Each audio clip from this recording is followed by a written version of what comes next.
Heads up, listener. This episode contains sensitive topics around adverse childhood experiences, sexual issues, explicit language, and the exploration of the shadow side of ourselves. I'm speaking with Natalie Vires, intimacy coach and soul siren, and we invite you into this conversation in the spirit of transparency, compassion, and the acceptance of the multidimensional experience of being human. So stay tuned.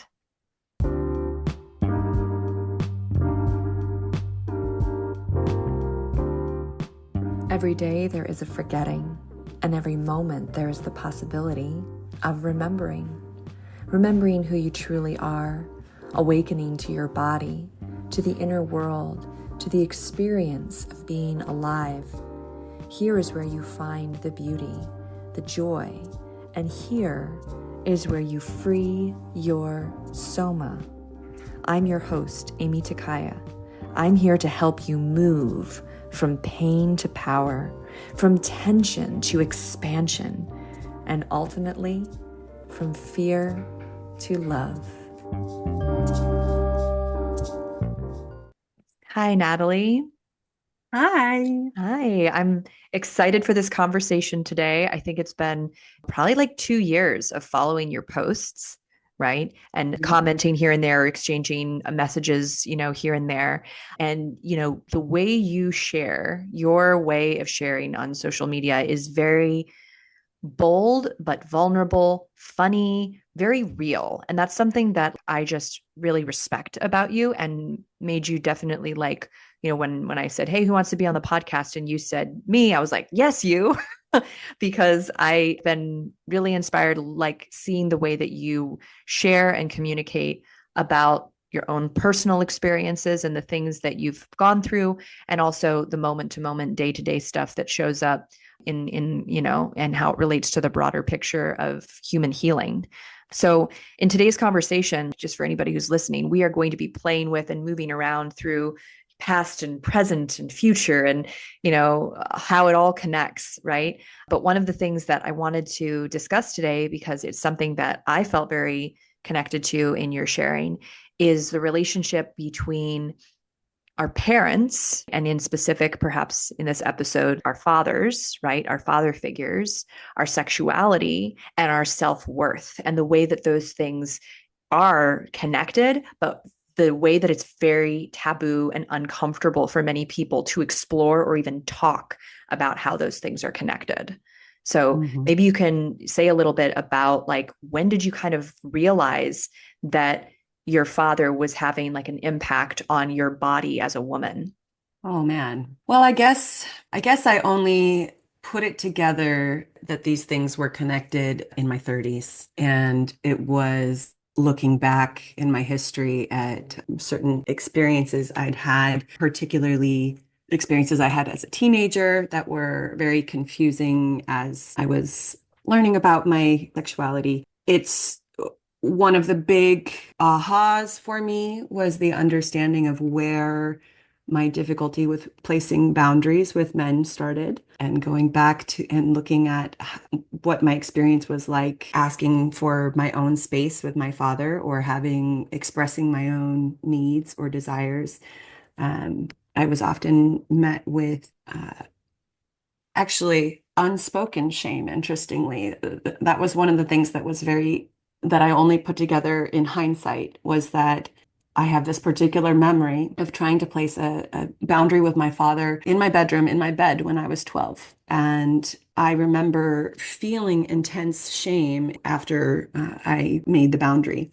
And it was only after I got far enough in my understanding of myself and my empathy and how I feel energy that is not just mine in my field, that I realized that I was feeling my father's silent shame in response to my boundary. And that created an incredibly emotionally confusing experience for me. And that was kind of like the beginnings of the seeds of how I interacted with men. I was afraid of triggering their shame, and Because you would feel it. I would feel it. And I didn't understand that it was theirs and not mine. So I would experience shame. Right. That is such an Yeah. interesting and powerful distinction. I'm going to tell this story that is a little intense, but it's like perfectly aligned with what you're saying. So I'm going to make it as comfortable as I can for people. But basically, a family member of mine told me that in the 1970s, they saw an energy healer, right? An energy worker. And the energy worker did a body scan of them and then told them what they saw. They were visual, whatever. We're clairvoyant, so they see it right in their mind. And so they said, someone when you were a little baby, right, like an infant, right, like came and they said they saw just like this man's shadow in the doorway, and then the little baby in the crib, right? And they said this man came in and had an innocent curiosity, like a childlike curiosity that was just curious what a little baby vagina looked like. And this man came and put their finger into your little baby vagina, not like in it, but just like touched it. And at that moment that they touched you, they experienced such intense shame at what they were Mhm. doing. And in that moment, that shame was transmitted directly into the tissues of your vagina. Mm, mhm. It was like when my family member told me this story, I was like, that is so disturbing and fascinating, and like I feel it in my body that that is like a real thing that can happen, because as infants, as babies, as children, and this speaks to like the incredible damage that sexual abuse, when it's, because what I just described like could be considered that, but like it was like more weird and murky and like kind of more innocent than that.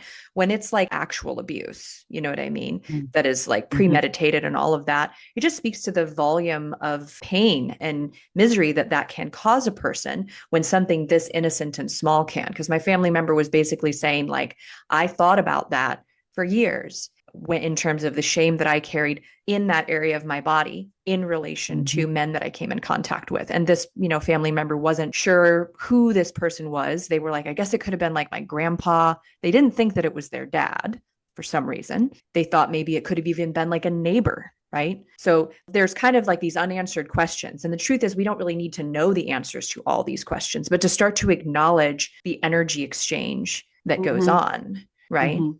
Yeah. I think the awareness of how energy affects children is really lacking in the world. And one of the things, I have a 7-year-old son, and watching his response to emotional energy makes it very clear to me that children are physically, sensationally feeling the impact of emotional energy when it's directed at them.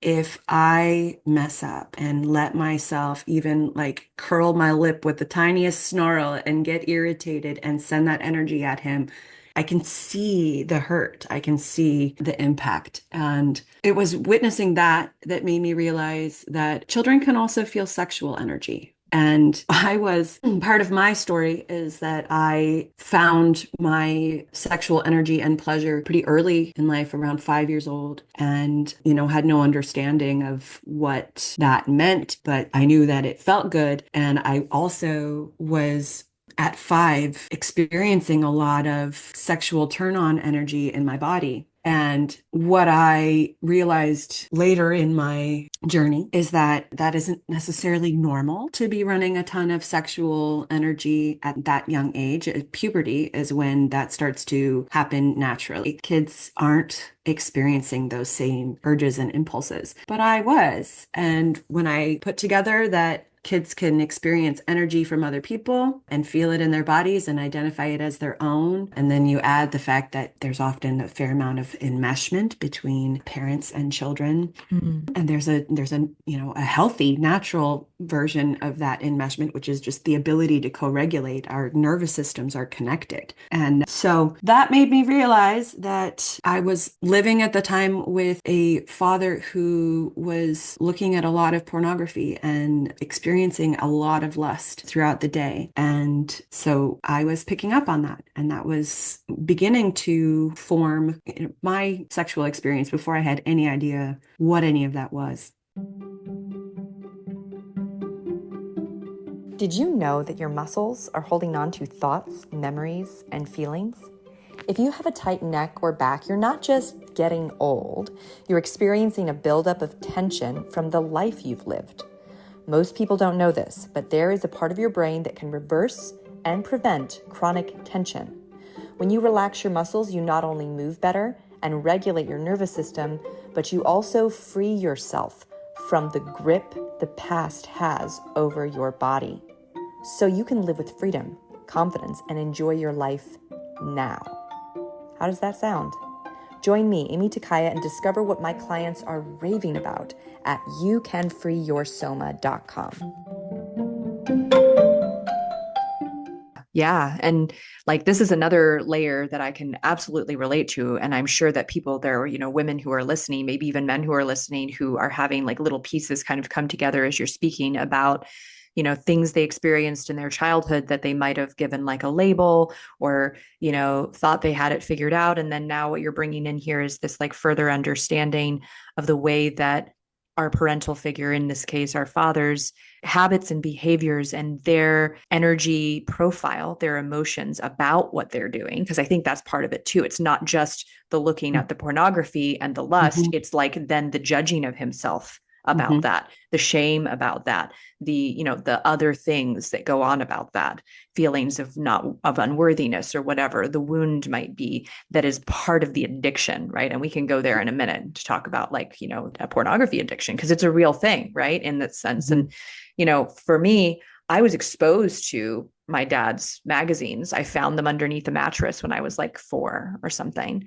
And was flipping through and looking at all this very hardcore stuff. And then he came in the room and found me, and he was embarrassed. He was horribly embarrassed and ashamed.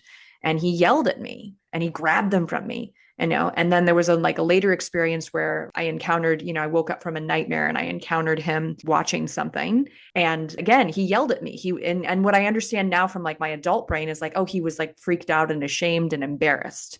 And he just wanted to like, the fastest thing to do is just get her out of the rooms, just take the magazines away. What I got in that moment was that I had done something wrong and I was bad and wrong, and then furthermore, I like got this association with like the women's bodies. I was like, this is worthy of my dad's attention and time, and I am not.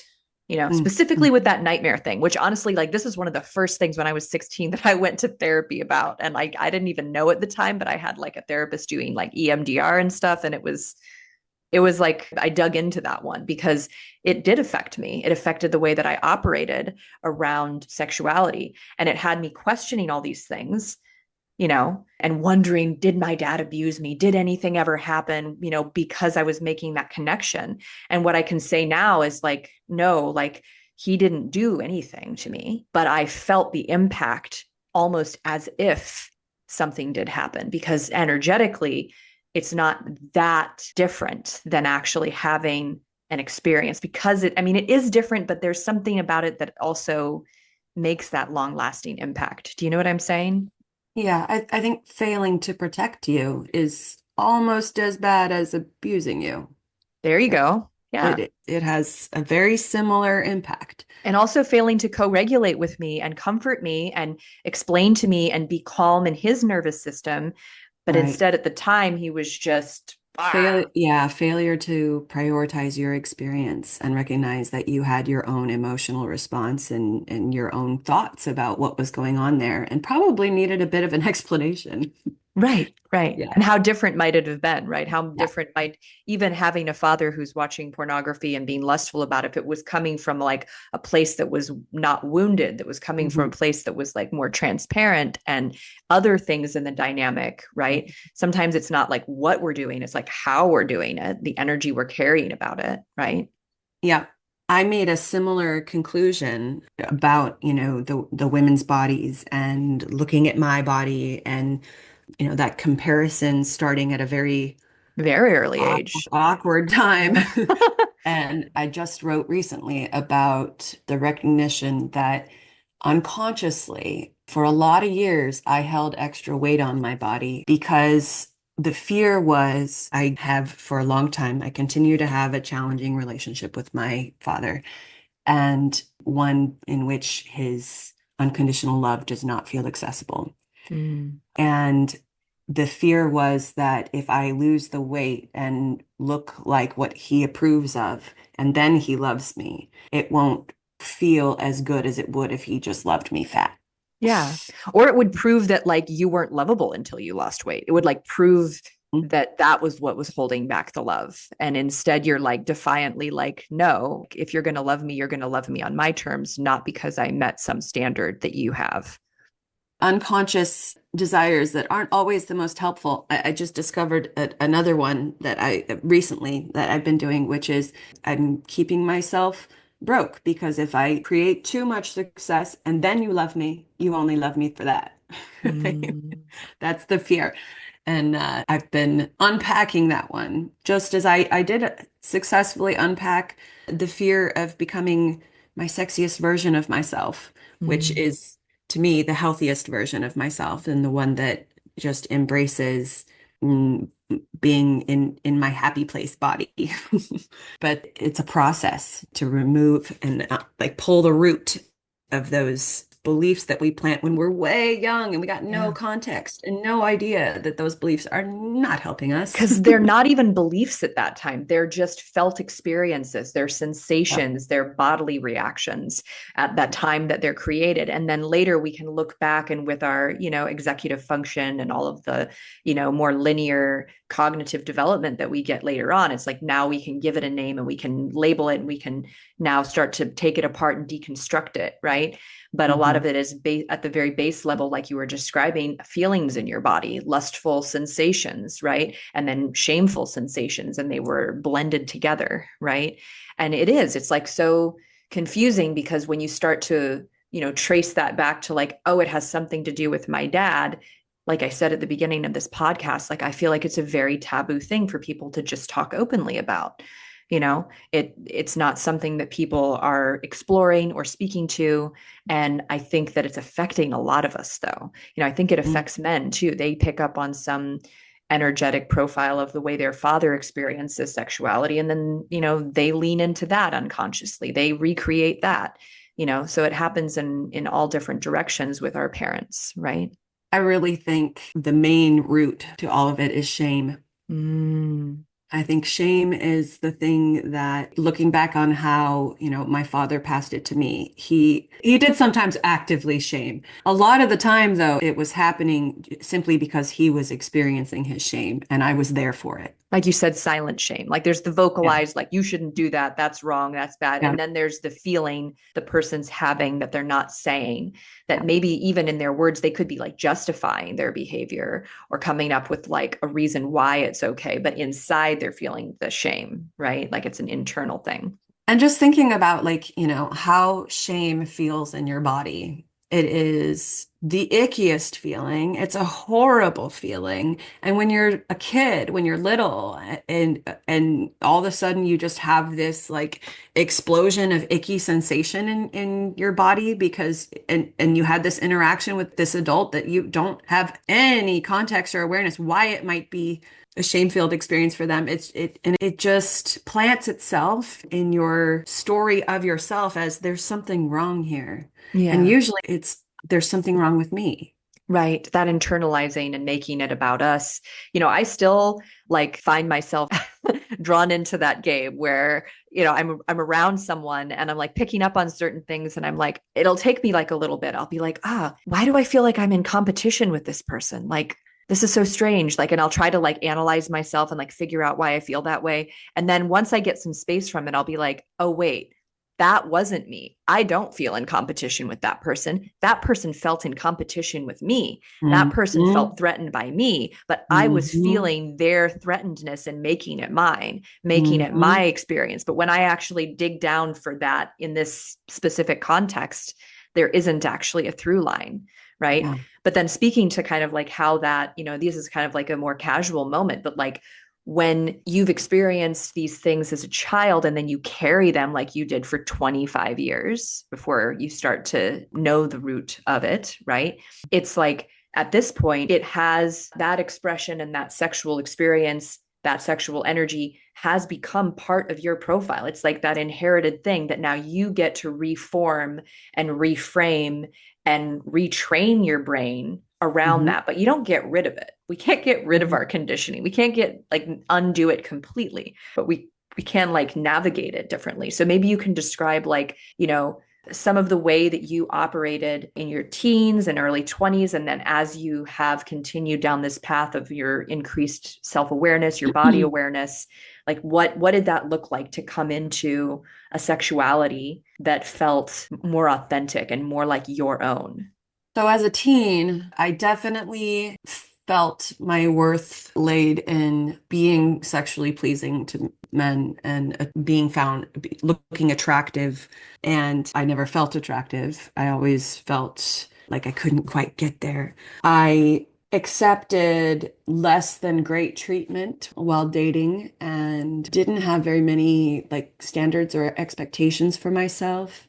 I was lucky enough, I guess, like the conversation about like there was an inappropriate amount of conversation about sex going on in my family household. And so I was aware of it. And one of the things I'm thankful for is that it was really grounded into me to wait to have sex the first time or when I really wanted to.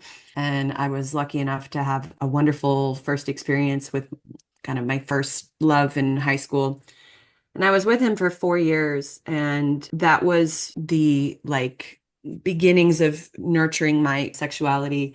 And then when we broke up and I just started dating as an adult, it was a completely different ball game. Mhm. I did not know how to operate in the real world with other adults and navigate all the things. And I had a period of time where I let myself have some pretty gnarly negative experiences. It contributed to the loss of my voice and the loss of my ability to speak in the bedroom, speak desires or speak boundaries. And eventually, I kind of broke myself to the point where I connected with my former husband. And to me, he represented stability and security. And I only realized after the marriage was over that I was never actually attracted to him and that our very limited expression of erotic intimacy was very, I think, unsatisfactory for both of us. And it wasn't until I left my marriage and started asking myself, who the fuck am I?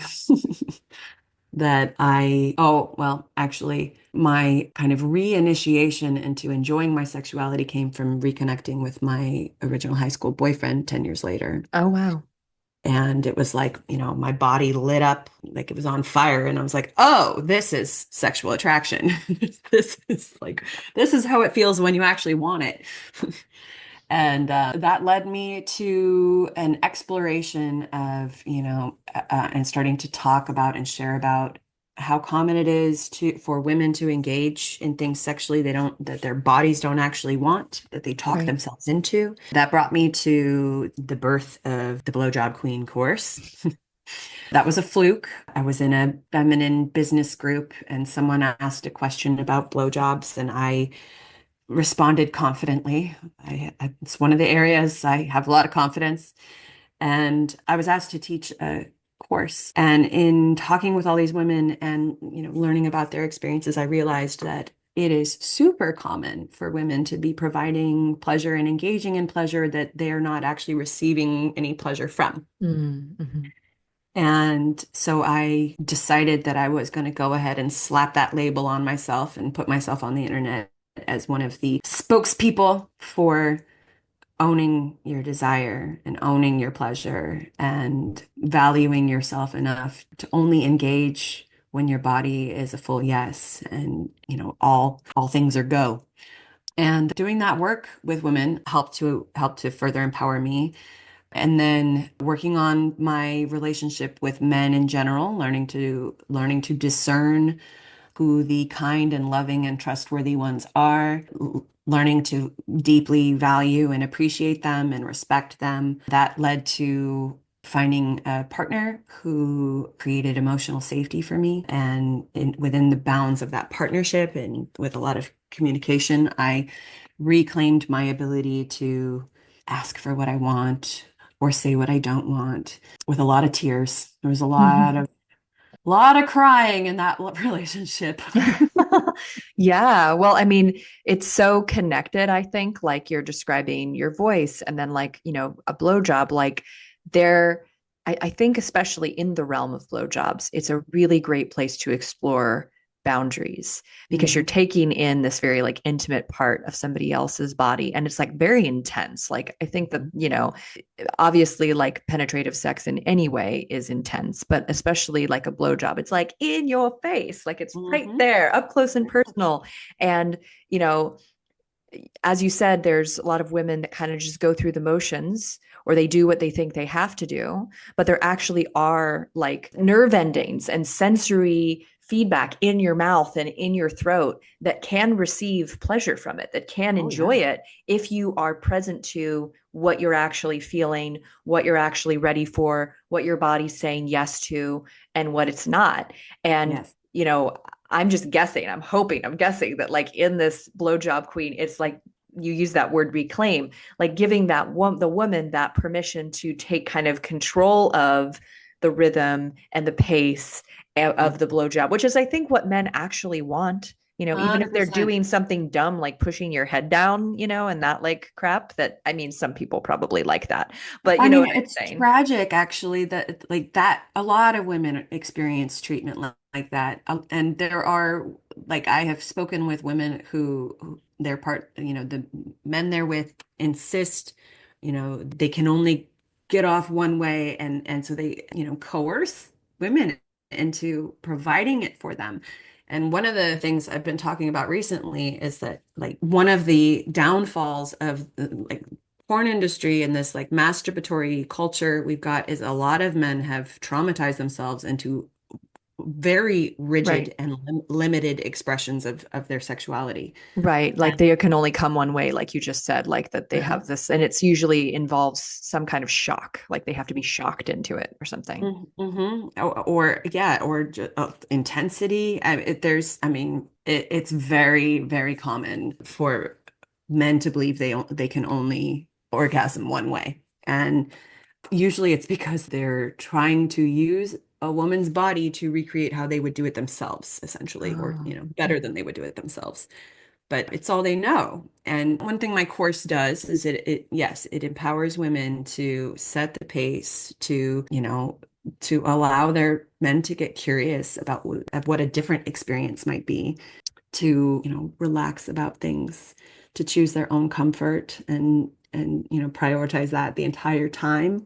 And yes, also a big part of it is I teach women how to cultivate their desire. If it's not there, if you're being asked for intimate connection and your desire isn't there, how can you bring yourself into that space authentically and so that you're not showing up to this as a people pleasing mechanism, but out of like, yes, I really do want you inside me right now.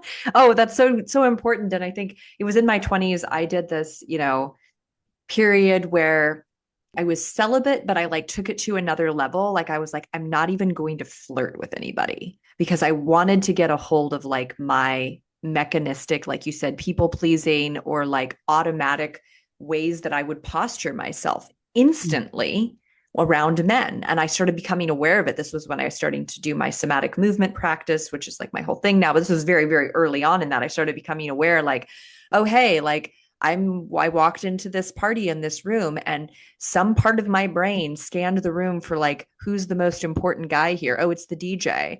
I'm going to make sure that he notices me. I'm going to stand in a way and I'm going to position myself in the room. And as I like became self-aware of this because 99.9% of it was like unconscious, like the things that we do, we don't even know we're doing. A lot of women they might not even know that they're feeling coerced. It's like it's just normal to them. They're just like that's what Oh yeah. happens but as you become aware of it, it's like very uncomfortable to like realize what's been happening, and so I made this thing. I'm like, I'm not even going to flirt with people. I'm going to like literally be standing there talking to the DJ and I'm going to notice that my back wants to arch and my chest wants to push forward, but I'm not going to do that. I'm going to like inhibit that just to see if I can, because we get conditioned by, magazines, movies, culture to condition and hold our body in such a way as to, like you said, be pleasing to a man, right?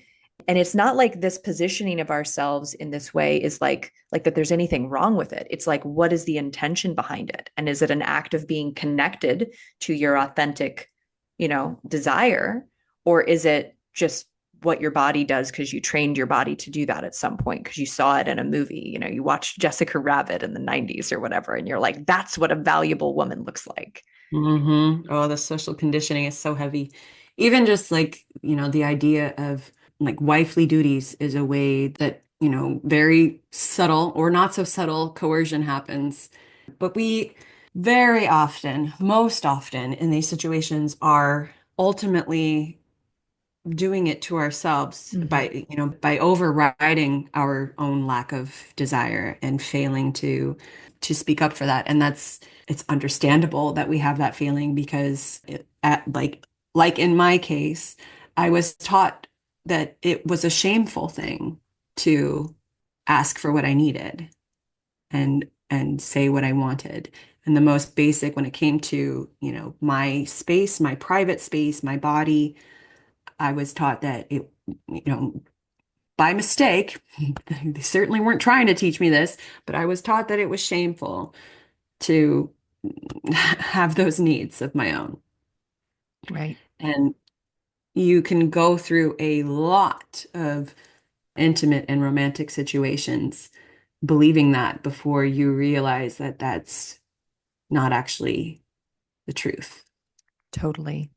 Yes, I mean, I think like as a young adult, when I even just realized like, because I was unwrapping so much of this stuff myself, as it sounds like you were too, like when I would realize that there were women who hadn't even begun to unwrap any of this, that were still just, living with having never experienced an orgasm, living with, not really fully understanding like that their body could experience pleasure, and what kinds of pleasure there are and exist for, it's like to some people who haven't been through that, it's like it's sort of a fairy tale if you haven't been through it, if you haven't experienced it.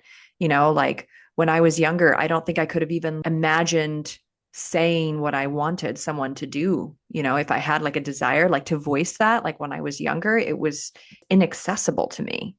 It Hmm. was that part of my nervous system, that connection was just like frozen. So I think that that you've gone through that and that you've had like that actual somatic experience of your voice and your actual expression fully manifested for you as like a physiological thing, you know Hmm. that's a very unique wound, quote unquote, to carry that can help other people that don't even know that they're holding that wound.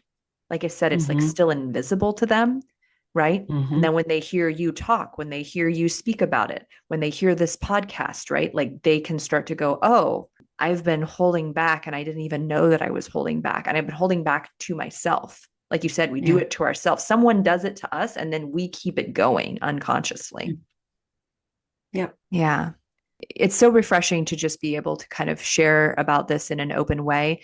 You mentioned before the way that you have developed more and more comfort in understanding men and understanding, what does it look like when a man is coming from a place of having integrity in his way of interacting with a woman, and what does that look like when it's not showing up? Because I think Hmm. men can be both, right? They can be like their best self one moment and then they're dysregulated, they're tired, they're triggered or whatever, they can behave differently than that. What would you say, like, if you had a client or a woman who their husband, like they started being more vocal about what they wanted or liked, and their partner didn't like it because it was new. Like their partner was like, oh, like that turns me off for you to like tell me what to do.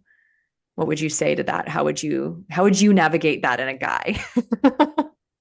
I'm going to come back to that Okay. because you said something that brought something up for me. You said something about discernment with men, and Yes. I wanted to reference that as I was specifically focused on looking for positive things to experience through men and kind of looking at different interactions with different men going on, dating sites and having get to know you conversations, things like that. One of the biggest things I realized was a pattern was that there were men who were focused on the conversation on more on what I was going to do for them and provide for them. And then there were men who were focused on what they were going to do for me. Mm, And men love to do things when they're in their healthy energy, when they are tapped into their heart, when they know they have a lot to give. Like giving is an expression of their love. mm. Doing is an expression of their love. It's like it's a way of being a man, right? And, fixing something for me is an expression of love. Carrying something heavy for me is an expression of love. And in the right dynamic, they experience those things as, a way of loving me. Similarly, if we're in a sexual situation and I voice anything, if he's in his healthy energy, he's going to want to be responsive to that. He's going to show that he cares what I've said. And he's going to want to deliver a better or different experience to me, whatever I'm referencing. I only recently had learned of that experience with men, or not learned of it, but personally experienced it in a recent relationship. And I believe I've already said in this conversation that finding that relationship with the emotional safety was the result of doing the work to appreciate and respect men and find these qualities that I need in my life. Yeah. And so I would say that when it comes to expressing a sexual boundary, we start with expressing other boundaries and having non-sexual interactions and allowing these men to show us who they are. Mm. And there's a big blue jay with a peanut on my porch. Distracting boy. Wow. And, when we take the time to let someone show us who they are, we're building trust, we're building safety. Like we are, I think, collectively moving away from this kind of hookup culture idea and more into just how incredible sexual connection can be when you feel fully seen by someone, when you feel fully supported by them, Right. when you feel totally safe with them, When there's some kind of investment. when you feel Yeah. connected to them emotionally and understood. Yeah, I mean, it's just a completely different experience than when we're doing things more casually and, trying to just use each other to get off. Right. Yeah, it is an absolutely different framework to be in, I feel like somatically, because it's like a means to an end versus practicing being present, right? Mm, yeah. Yeah. And what you said before, I think, is really great about creating a space inside yourself to be available for the positive traits of men to actually be felt and experienced. I appreciate you saying that because I feel like it is a huge missing link for women. They want men to show up Yes. differently, but they don't create the space inside of themselves. They don't Yes. let go of their own resentments and judgments. And that's Mhm. probably like a good guy's worst nightmare is he's showing up with all of his like heart, and the woman's just like, oh, you're like all the other men, because she's still looking Absolutely. at them through that lens, right? Her own bullshit lens. Yep. It's really important to recognize that your brain associates your worst experiences with men without any assistance, without any help. Your brain is going to be like, men are this, which if you've had some bad experiences, you are going to apply that to everyone that you know. And that is literally like a beacon that you put out that goes, if you're a good man, don't come anywhere near me because I'm not going to be very nice to you. Because I don't believe that men deserve for me to be nice to them Mm. because no men have shown me that. There's this thing that we get that happens in relationships when we're not happy. We turn our focus on the other person and you make this change. You resolve this unhappiness for me. I'm unhappy because you're this way. And that is a total trap. It's like if we're dancing with someone and we want to change how we're dancing, we're sitting there doing nothing helpful ourselves, pointing at the other person, going, move your feet differently, move your feet like this, and then I'll move my feet like that with you. But you do it first. Let me see you move your feet this way, and then I'll come join you. No one ever wants to dance like that. It's We harder. It's much harder than, if you're the one who knows the direction of the dance or how you want it to go, you got to be the one to move first. We have to change our own footwork. It's actually the only thing we have any control over. And that can look like changing footwork while right dancing with them and kind of creating a little bit of a disruption and see if they figure it out. It can look like moving away a few feet, dancing in the corner of the room on your own and giving them some time to like see if they can find their way up to your rhythm. Or it can look like going out and dancing in a completely different place, right? But what we get caught up in is this idea that like if we're in a relationship, I need the other person to fix this dance with me and then I'll be happy. Right. And this fantasy, like all men have been terrible to me, but I just need a good man to finally come rescue me from all the terrible men. They won't touch that with a 10-foot pole. That is a woman that you cannot please. Right. Well, it's like stepping Too much. into a lens that's going to immediately like paint you in a certain light. You're immediately doubted. You are immediately not trusted. You are like, and the possibility that you will be disrespected in that scenario is really high because there's Mm. not, that woman doesn't hold respect for men. You have to develop it. You have to look for it. I recommend using divine templates as well as looking for, real men. They don't have to all be real. I had fun identifying characters in literature that I think are good men. Mhm. I'm a major Oh. fan of Aragorn. Yeah, those archetypes that we can kind of refer to and feel into their, energetic profile of, like a healthy state of being. It's kind of like co-regulating with your like fictional man. Hmm, hmm. I love that actually. That's great. This ties back into the things we were talking about at the beginning, I feel, with, our fathers and the way that our fathers, sexuality and physicalness like affects our physicalness and our feeling of safety or worthiness, right? Or whether or not we're open to that connection, and kind of tying it in with your dance metaphor. It's like, even if we don't have a father who's willing to do the dance with us, right, we can still change our footwork. We can still do things. And you're, like a living example of that. Like, do the things that create the healing for ourselves, that allow new opportunities and new way of experiencing sexuality, of experiencing men, to start coming in, even when the person in our life, that first person, is not able to do that work. 100%. We do not need our fathers to heal our father wound. It's, it, I think for me, I spent a good long while wishing my father would do it with me because that would have fed that rescue me, daddy fantasy. Like, finally show up for me, daddy. And what I have come to accept is that I actually did create a lot of successful healing in my relationship with my mother.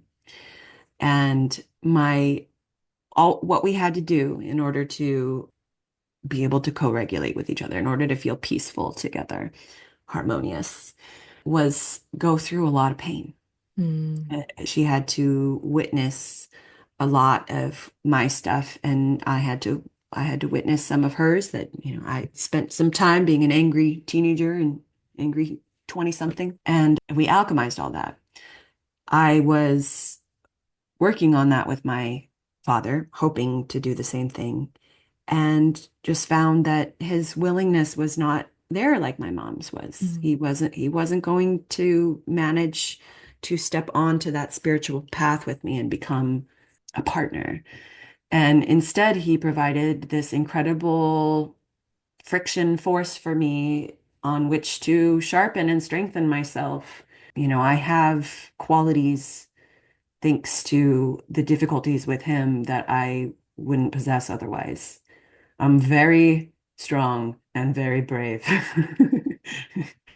and could do some serious damage if needed.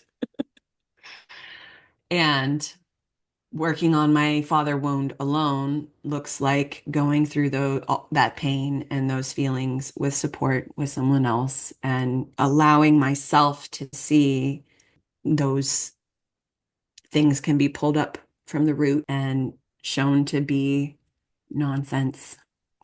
And yeah, it's just been a major process of turning my love on myself every Mm. time I am tempted to feel that shame. Right. Which is, the shame has this diminishing quality. It shrinks you. It presses everything in. And I just love what you said, turning your love back on yourself and allowing that to open you in those moments when you want to shrink away. Mm. Yeah. And that comes through in your writing, that comes through in your sharing. Like I can feel there's definitely like an authenticity and like a rawness to how you speak about these things that carries that energy with it of like what it's like to do that, what it's like to really be with that process of, okay, here's this oppressive feeling that I've carried my whole life and it's about to come back down on me. And as I feel that weight of the moment sinking in, even as it exists, can I allow something else to exist simultaneously? Can I allow myself to love this person who's struggling right now, this person who's in pain right now? And I Mhm. think that's life-saving. That's a huge, powerful blessing. And it opens us in all kinds of fascinating and unexpected ways, which you've, illustrated on this podcast so far, in terms of like even extending to the way that we experience our sexual pleasure and the way that we give a blowjob, right? All coming from that place of like, as you said so beautifully, turn the love back on myself, be connected in here, right? I want to talk about mental health for a moment. Yes. I talk about my mental health on my page a lot. I think that when we recover out loud, people are saved from suffering in silence. And I have had a checkered history of mental health failings, including bouts of depression. I'm working my way out of one right now.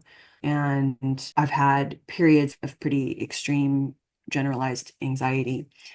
I used to suffer from a good number of panic attacks.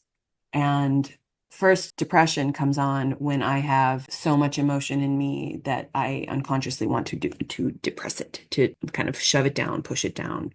I go into I need to numb out mode for a little bit.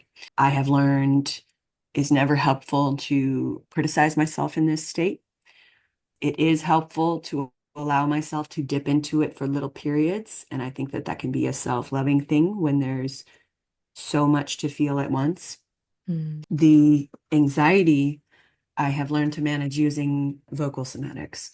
And I do some body work too, here and there. But for me, the voice has been a much more intuitive tool, especially considering that part of my journey has been losing and reclaiming my voice. But I am just such a massive, massive fan of singing in order to process emotion. Mm. There's a few things that I live by. One is humming. Humming is my baseline. I hum anytime anything remotely bothers me. I just start humming. That gives me a more regulated nervous system. When I hum, I envision in my mind the vibration of my voice claiming my field, my energy field, clearing out anything that I don't feel like experiencing. That's how I learned how to work my energetic boundaries. If I don't want to feel his bad mood, I don't have to. I can just hum it away. Mm. And then there's the expansive experience of loud vocal releases when I am feeling particularly anxious or stressed. or mad, any big feels, a really big resonant toning, like an ah, but Mm. really, really loud, or something of that nature, is so intensely relieving. I try to talk about engaging with these practices as much as possible because it's so simple and easy to do. And I spent a lot of time in my life feeling completely overpowered by my anxiety and then medicating to get myself out of it and then not liking who I was on medication. Right. And so this is my way of riding the waves and not losing my mind, even Yeah. though I continue to challenge myself and do things that are scary for me and grow and show up, even though I have kind of these waves of things that come up all the time. And it's been very important for me to incorporate it in my content because a lot of my clients find me that way. They hear that I have similar struggles. And one of the things that I do is I help people improve how they're showing up with their self-care. Mm. And they find me in that because that is one of the biggest things I'm still working to heal in myself. I learned a very self-neglectful relationship. I learned to make all of the importance about the other person and try to minimize myself as much as humanly possible. And I still, at 37, struggle with making those loving choices for myself, making that time, making that energy, particularly in romantic relationship. I slide right back into neglectful. Yeah. And so this is how I operate in my coaching is I create spaces where I'm working on these things and then I invite others to take part in it with me and be supported by the same structure. And yeah. Beautiful. Well, I know you have some other, kind of more big projects you're working on regarding retreats. Like there's one coming up, and this might be one that rotates throughout the year, and you're kind of bringing a lot of these tools that we've been speaking to together. Can you describe kind of how you bring some of these practices or ideas together? So I have been gifted with this opportunity to bring people back with me to Tulum and Bacalar in Mexico. And I've gone on a few now journeys there myself, which I treated as spiritual journeys. I went without a plan and followed my intuition and discovered the most incredible people and places. And now I get to take people back there with me. So in April, I'm hosting my first retreat there. The next one is likely going to be planned in October. That'll be nailed down soon. What's different about this experience is that as a part of the retreat package, I'm including some group coaching and some one-on-one coaching with me, focused on intimacy with self, which looks like working on how we're showing up for ourselves throughout the day and, and how we're choosing ourselves, which in this context means being intentional about future experiences we want to create for ourselves and taking that inspired action. Mm. And so I am working deeply with these women before we go to Mexico, preparing them to relate intimately with moi and each other. And then we're going to go have some heart-opening plant medicine on day one and integrate in this incredible cenote that we'll get to inhabit privately for a few hours, and likely with a man named Jesus. He's my buddy down there. And in that cave, in that cenote, we'll be conducting a song circle. So during the time that I'm coaching, everybody will become familiar with certain things we do with the voice and moving energy and things. And then we're going to do that in the cave together and, I don't know, basically play mermaids for a few hours. Then I've got another friend that the universe connected to who has a sanctuary in the jungle, and he gives massages that feel like being on plant medicine without being on anything. It's the most 5D massage I've ever experienced. A really incredible talented shaman. The first massage he ever gave me, I was separated from my marriage and still wearing my wedding ring on my right hand because I was attached to it and loved it and didn't want to stop wearing it. And in the middle of the massage, the ring started burning on my finger and saying, "Take me off, take me off, take me off." I took the ring off, and then I had this massive release, emotional release. I guess releasing the remnants of my marriage on his table. I'm just very, very excited to introduce people to him. And then we are switching down to Bacalar, which is a quieter Mexican town, very authentic. And Bacalar has the Lagoon of Seven Colors, which contains the oldest living organism on the planet. And those waters are special. And we have one of the most incredible villas on the lagoon, right on the water, kayaks to use, and a nice big pier where we can do yoga or meditate. We're going to have quieter days on the back end, just enjoying nature, connecting with each other, listening to our intuition when it comes to what we feel like doing at a given time. And we're going to eat incredibly well because I have scoped out the best food.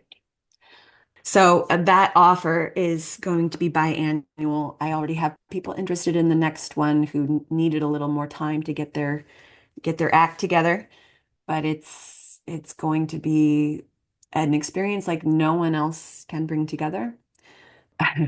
Even the last time I was in Mexico, I was brought there with friends. My oldest friend said, "I'm having a shotgun wedding," and it just happened to be in this place where I was already planning to host a retreat. And it was on that trip that I got to discover in this little fishing town outside Bacalar called Mawal. There's a seafood restaurant that cruise ships literally divert their course to like stop and funnel people into this restaurant. And I had the best Mexican seafood meal of life ever. I don't know. I don't see it ever being topped. And I just, that one meal alone, the excitement I feel to share that with people and get to eat it again. Oh man. Ah. Well, it sounds like nothing short of magic and probably like all of these things have been brewing for a long time in terms of like the resonance that you're bringing, with working with your voice, with working with like intuition and just the magic of like beingness. I love that it sounds like there's more spaciousness. Sometimes retreats are very like rapid fire. Yes. And I think that you definitely bring a more slower, luxurious pace to things that sounds perfect. Our whole job in Mexico is just to be and have an adventure and enjoy ourselves. And I'm very excited about the structure of all this because it's really important to do that nitty-gritty intimacy work leading into it so that we get to have this incredibly evolved experience. Right. But yeah, to not have to do it like in place and to just get to have Yeah. fun together. That's So great. So smart. I love that. So smart to do, Zoom group online work before meeting in person. Yeah, that's where it's at. Well, this has been such an incredible conversation. We've gone a few different places, right? And what would you say to our listeners here, kind of as like this final piece of information today that, that maybe is coming into your view through this conversation, right? About worth and about our connection to ourself and our connection to our fathers. What's coming through right now for you? well, when I think about my reason for empowering myself, I think about the power of my love. And I think about the fact that the more love I contain, the more flows through me into everyone and everything around me. Mm. I genuinely believe we are all capable of living a loving purpose. And I think that's why so many of us came together to connect at this time, to join forces in that. And, being able to share your love has to be rooted in understanding your own worth, understanding the value of your love and the fact that the world doesn't get to receive that love from anyone but you. Mm. You're here with this unique frequency, and there are people's hearts who are waiting specifically to be impacted, opened, Yeah. and positively changed by your frequency. Mm. Yeah. And love truly is the antidote to shame, which was the murky emotion that both of us picked up from our father and carried in our female body. And then, as you say, generating that love, valuing yourself, valuing what you can innately provide. You said it so well, like your specific love that is here to open and just dispel another person's shame that they Mm, might be carrying, right? mm, Yeah. It's like that perfect little lock and key that fit together. And we're here to find those people that we just match with at that moment. Yeah. yeah. Beautiful.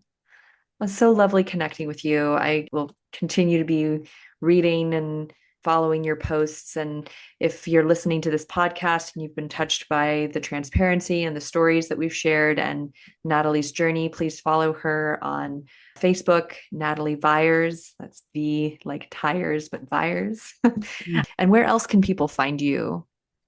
Oh, I am kind of lame millennial, and my main presence is here on Facebook. I'm working on that.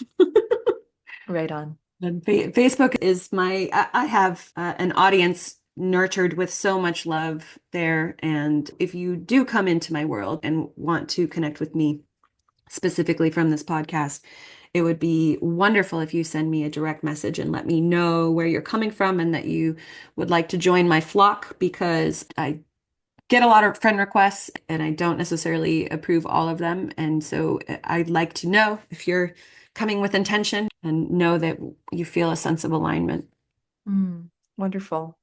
Well, thank you again. Thank you for your openness, your vulnerability, your honesty, and yeah, look forward to continuing to know you. Thank you so much for asking me. I loved this conversation.